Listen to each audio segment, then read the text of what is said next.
All right, welcome back everyone to Vuln Vibes.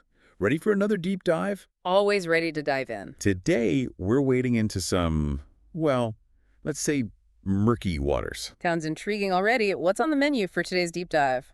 We're dissecting the latest from the WP Safe block, specifically those WordPress vulnerabilities that have been keeping security pros up at night. Ah, yes, those pesky vulnerabilities that seem to pop up like, well, like weeds in a poorly maintained garden. You got it.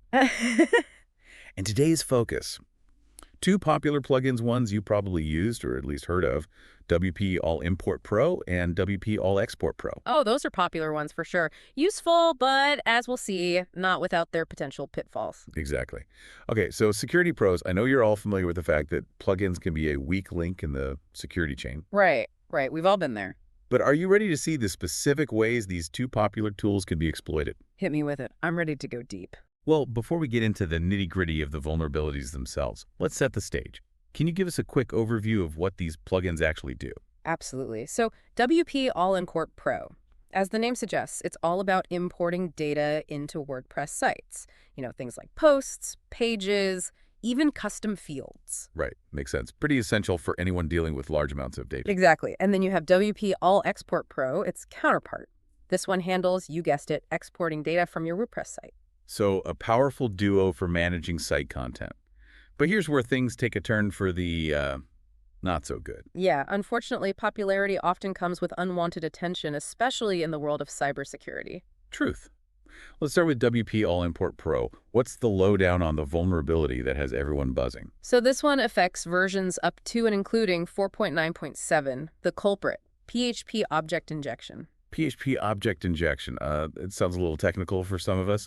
Care to elaborate? Sure thing. Think of it this way. A PHP object is basically like a container holding data and instructions. Okay, I'm following.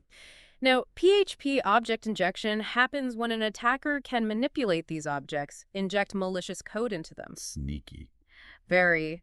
In this case, the vulnerability lies in how WP All Import Pro handles, or rather mishandles, untrusted data from those import files. I'm starting to see where this is going. An attacker with, let's say, administrator-level access or higher could use this flaw to inject a malicious PHP object. Oof, that doesn't sound good. Not good at all. And here's the kicker.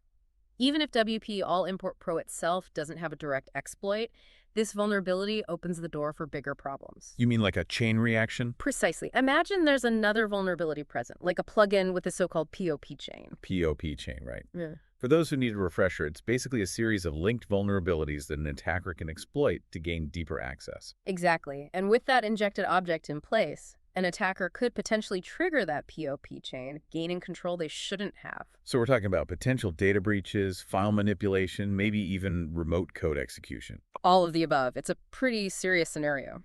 So let's switch gears for a moment and talk about WP All Export Pro.